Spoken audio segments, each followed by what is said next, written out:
Autonomic nervous system is a division of nervous system. It controls visceral functions. In this video, I am going to tell you the organization or the anatomy of the autonomic nervous system.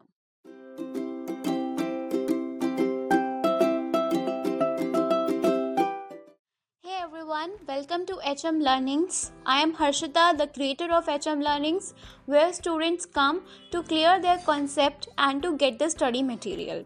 So make sure that you have subscribed my channel. So let's start today's topic. Before discussing the anatomy of the autonomic nervous system, it is important to discuss the classification of the nervous system, because it will tell us that where the autonomic nervous system comes when we classify the nervous system. Okay, so first classification of the nervous system is on the anatomical basis. So on the anatomical basis, the nervous system is divided into the two parts. Okay, first is the central nervous system, and the second is the peripheral nervous system. So in the central nervous system, it has number 1 brain and number 2 spinal cord. These are the two elements which are in the central nervous system. When we talk about the peripheral nervous system, it includes all the neural tissue that lies outside the CNS.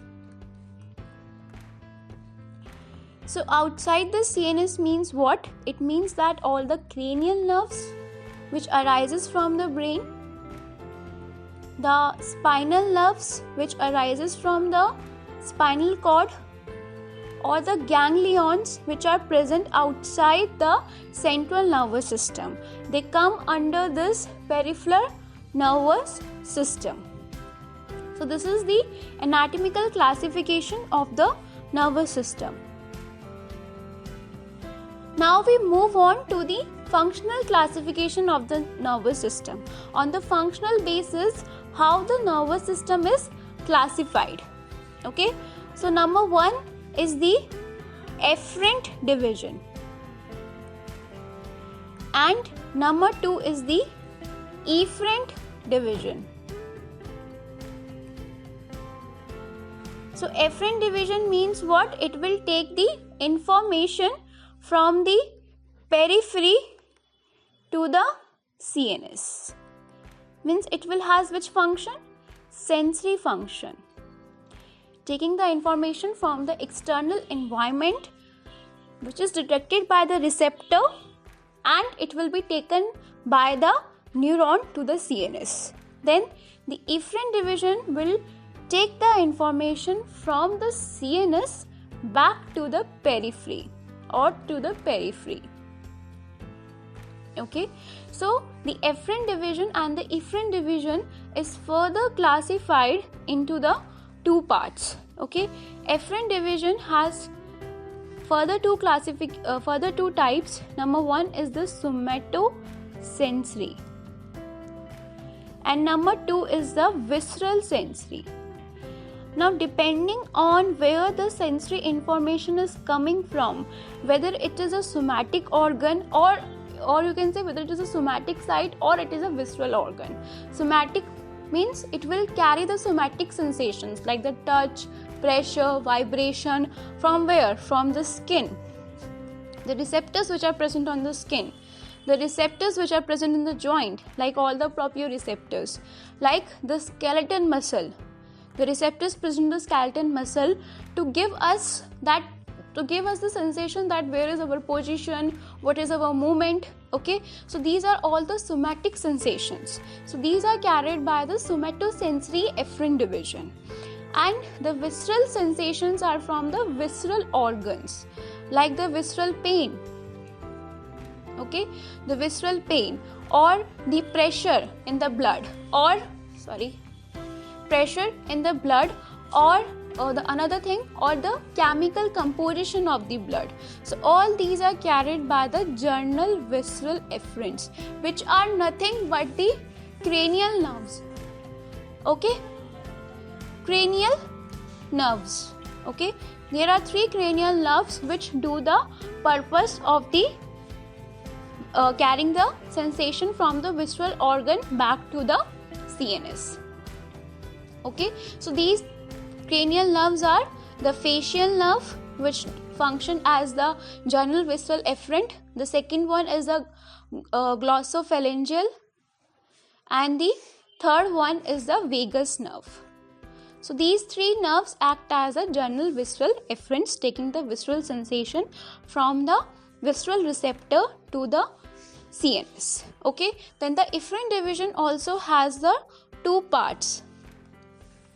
Okay, so number 1 is the again somatomotor, means the system which controls the all the voluntary activities which are under our control. Okay, all the voluntary activities, like it will control what? It will control the movement, contraction or relaxation of the skeletal muscle. Okay, then the another thing is the visceral motor. So it will control the visceral functions. Okay, visceral function will be controlled by this division, and the another name is what we are discussing today is the autonomic nervous system.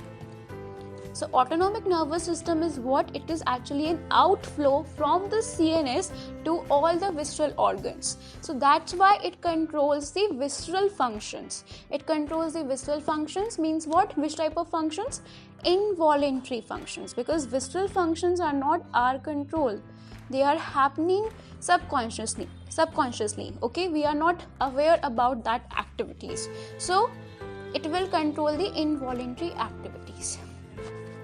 So efferent division is inflow and the efferent division is outflow.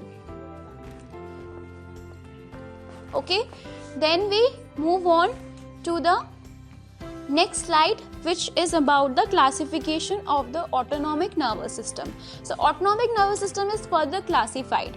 It is classified into the 3 parts.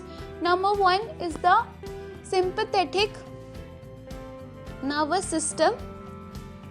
Okay, number 2 is the parasympathetic nervous system, and number 3 is the enteric nervous system.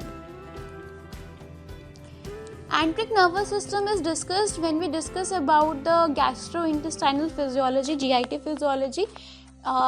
Mainly in the autonomic nervous system, we will talk about the sympathetic and the parasympathetic nervous system. So one by one we look at the anatomy, organization of these divisions of the autonomic nervous system. Okay, so autonomic nervous system is a division of nervous system, controls the involuntary or the visceral functions. It innervates the smooth muscle of the viscerals, like the smooth muscles of the blood vessels, walls of the GIT, urinary bladder, glands, and so on. Okay, then organization of the somatomotor and the autonomic nervous system. So functional classification, you have already seen that the somatomotor nervous system controls the voluntary activity, it controls the activities of the skeleton muscle, but the autonomic nervous system controls what? It controls the involuntary activities. Okay, so functional difference you already know. What is the difference in the organization of these 2 nervous systems? Okay, so in this we will see.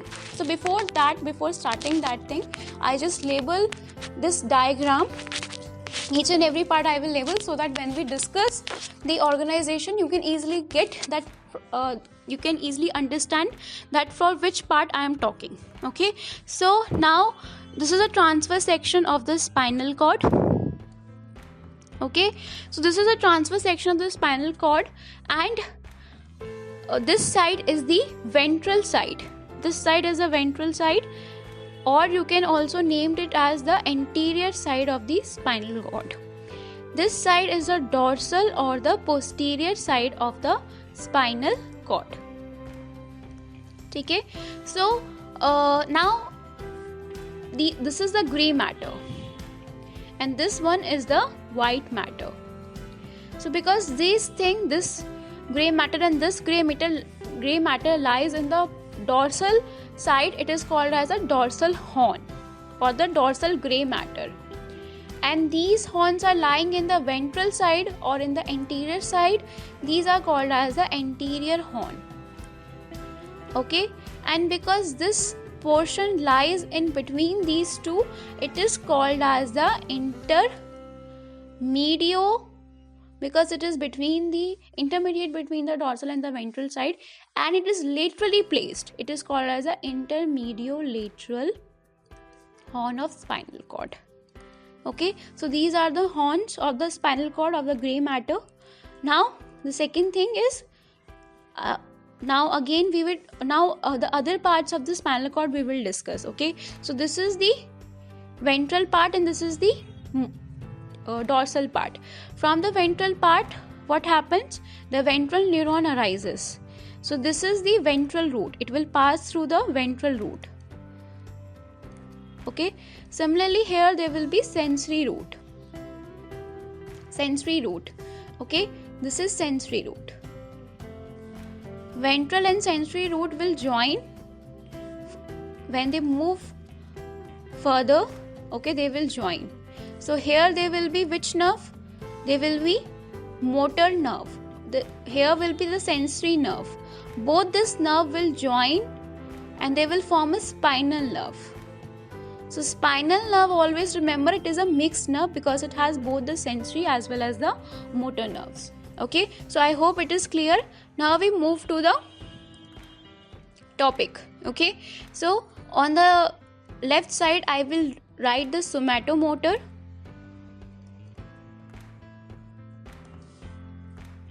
and on the right side I will write the autonomic nervous system, ANS.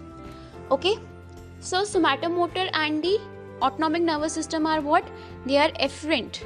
Okay, efferent means what? They are motor in function. Their function is to take the information from the CNS to the periphery. So the information will come from the higher center like the brain. This is the brain. Don't go to the diagram. So this is the brain. So from the brain, if we talk about the somatomotor system, so the neuron will start from the somatomotor, from the brain, okay, from the higher center, take the information in the form of action potential or in the impulse, and this neuron will terminate in the ventral horn. From the ventral horn, another neuron will start and it will go and terminate on the effector. Here the effector is what? Skeletal muscle. Okay, so skeletal muscle is a effector here. Okay, so you can see that there is the neuron comes from the CNS, it will terminate on the ventral horn. In the ventral horn, another neuron starts from the ventral horn and goes to the effector or the skeletal muscle. Now because this neuron starts from the ventral horn, you can name it as ventral neuron, or ventral is also called as the anterior, so you can also name this as anterior neuron. And because it is motor, it is called as the ventral motor neuron. Okay, so this is about the somatomotor. Now we look at the autonomic nervous system. So in the autonomic nervous system, again the information is coming from the higher center.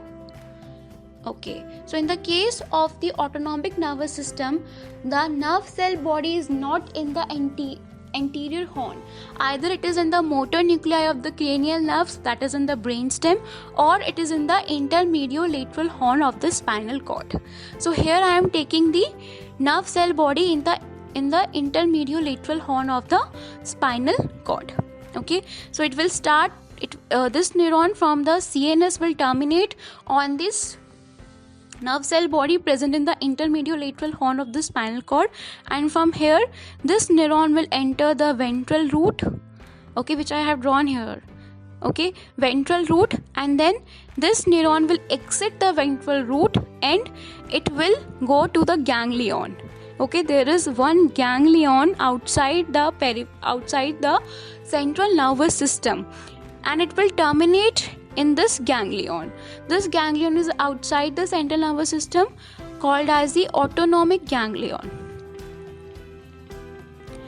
And from here the another neuron starts and it will go to the effector or the target organ. Okay, it will go to the effector or the target organ. Okay, so because this neuron, if I label it as 1 and it has 2, this neuron is present before the ganglion, it is called as a preganglionic neuron. And because this neuron is present after the ganglion, it is called as a postganglionic neuron. So you can see in the somatomotor system what is happening. After leaving the CNS, there is only one neuron which is going from CNS to the effector. But in the autonomic nervous system, what is happening? After leaving the CNS, one neuron is there, it will go to the ganglion, another neuron will start and go to the target or the effector. Okay, so after leaving the CNS, there is only one neuron. After leaving the CNS, there are two neurons. Okay, this is the diagram which is showing. This is the diagram from the Ganon. So it shows the somatic nervous system here. You can see after leaving this is a CNS. The nerve cell body is in the CNS. After leaving the CNS, there is a nerve fiber which is going to the effector organ. Okay, only one neuron is there. Autonomic nervous system, nerve cell body in the CNS, it is going to a ganglion, then another neuron starts and going to the effector. Okay,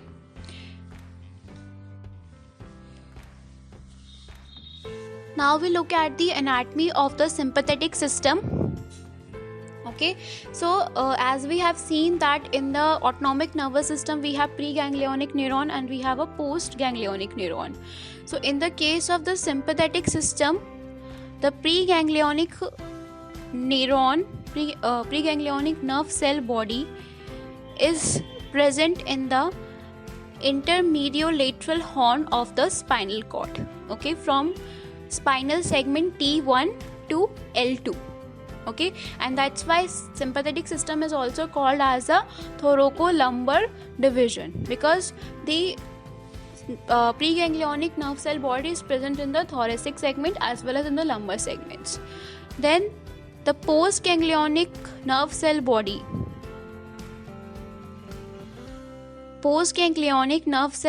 is located in the paravertebral chain. Okay, it is located in the paravertebral chain or the sympathetic chain.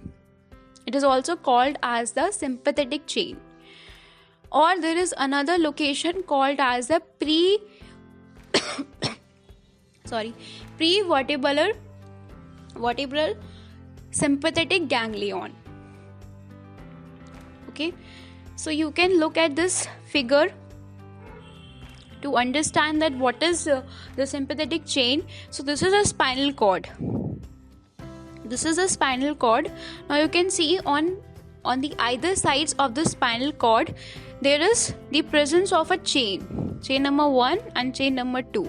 So these are located on the either side of the spinal cord, and because they are located just adjacent to the spinal cord, they are called as a paravertebral chain. And because they consist all the ganglions of the sympathetic nervous system, it is called as a sympathetic chain or the paravertebral sympathetic chain.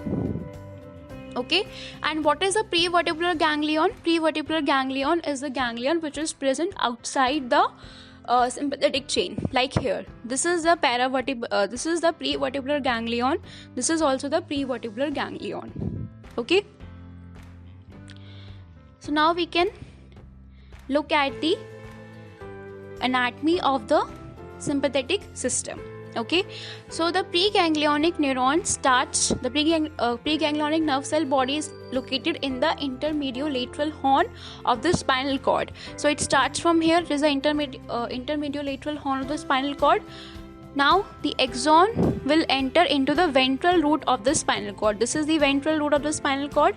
It will enter into the ventral root of the spinal cord, and it will exit the ventral root of the spinal cord through the wide communicants. Okay, it will exit the ventral root through the wide communicants, and then it will enter into the paravertebral chain. This is the paravertebral chain or the sympathetic chain, located just adjacent to the spinal cord. So this preganglionic neuron will start from the intermediolateral horn of the spinal cord, enter into the ventral root, exit the ventral root through the wide communicants, enter into the paravertebral chain. Okay, paravertebral chain, this is the ganglion, this is a paravertebral ganglion, and it will end here, it will terminate here, and from here the postganglionic neuron will start.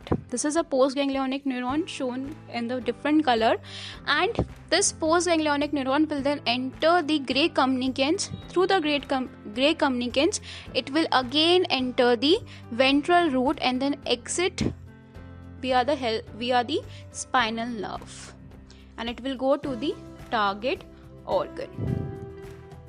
Okay, this is the general pathway. Now there are three possibility here. First possibility, I have shown you that preganglionic neuron will start, it will enter the ventral root, enter the paravertebral chain through the wide communicants, and it will form a synapse in the same paravertebral ganglion in which it enters. Okay, and the postganglionic neuron starts from the same paravertebral ganglion and go towards the target organ. Okay, the second possibility is that this is the first possibility, I have labeled it as 1. The second possibility is that instead of terminating in the same paravertebral ganglion, this preganglionic neuron can either go up in the paravertebral chain, or it can either go down. Okay, it can go up or it can go down, then it will end, it will terminate, okay, forming a synapse with the postganglionic neuron present in this paravertebral ganglions. Okay, and then this postganglionic neuron will again exit, taking the help of the gray communicants to enter into the ventral root of the spinal cord, and then finally leaving the spinal cord as a spinal nerve. Okay, here also the same thing happens. So this is the second possibility, that the preganglionic neuron can either go up or down in the paravertebral chain, terminating in the upper or the lower paravertebral ganglion.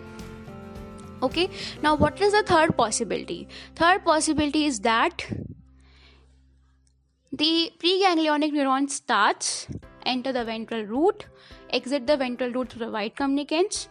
Now, without forming any synapse in the paravertebral chain, it will pass the paravertebral chain and forming a synapse which is outside the, forming a synapse in the ganglion which is outside the paravertebral chain, that is in the prevertebral sympathetic ganglion.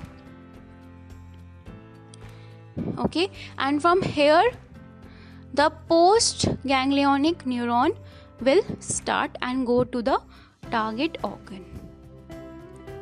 So this is the third possibility. Okay, I hope this is clear. This is the organization of the sympathetic, preganglionic and the postganglionic neurons. Okay, now these are the points written, I have already discussed with you. Now this is a diagram given in the guidance. Okay, so here the spinal cord is little tilted to show you. So you can see here, this is the sensory root, this is the ventral root forming a spinal nerve. Okay, and here they are showing the gray communicants and the white communicants. Okay, and this neuron has left the sympathetic chain, enter into the peripheral ganglion, the peripheral sympathetic ganglion, and then from there it goes to the target organ, which is here the gut. Okay, now we talk about the anatomy of the parasympathetic nervous system. So in the parasympathetic nervous system, the preganglionic nerve cell body is located in the motor nuclei of cranial nerves. Cranial nerves arise from the brainstem. So here the motor nuclei will also be in the brainstem. So preganglionic neuron in the case of the parasympathetic nervous system will start from the brainstem. Okay, which cranial nerves? Cranial nerve 3rd, 7th, 9th and 10th. These are the 4 cranial nerves which forms a nerve cell body of the preganglionic neuron in the parasympathetic nervous system. So in this diagram you can see this is a brainstem. Up to here this is a brainstem. This is the nuclei of the motor nuclei of the cranial nerve 3rd. Okay, from here this is a preganglionic neuron going to the ganglion here is a ciliary ganglion. So the ganglion in the case of the parasympathetic system is close to the target organ. So this is the postganglionic neuron which is very short in the length. Okay, similarly here the superior salivatory nucleus is a motor nucleus of the facial nerve. So this is a preganglionic neuron arising from here and ending on this ganglion, and then the postganglionic neuron will start from here. Okay, similarly the inferior salivatory nucleus is a motor nucleus of the glossopharyngeal nerve going towards its respective ganglion. So this is the organization of the parasympathetic nervous system. These are the points already I have discussed with you. Okay, so one thing I forget to mention, that the parasympathetic system is called as the craniosacral.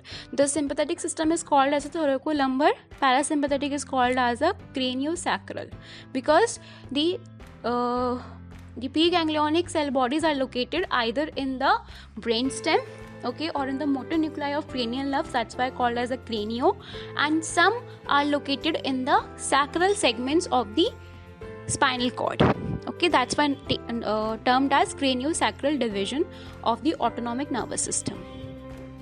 Okay, in the upcoming video we will talk about what is the difference between the somatomotor and the autonomic nervous system. I give you a table for that. Similarly, a table for the sympathetic versus parasympathetic nervous system, and then we talk about the physiology of the autonomic nervous system. Okay, so please follow HM Learnings on the Facebook, Instagram and Twitter for daily updates to rock your Viva and to boost your knowledge. Please like, share and comment on this video. Please comment that on which topic you would like to have a next video. Till then, keep learning.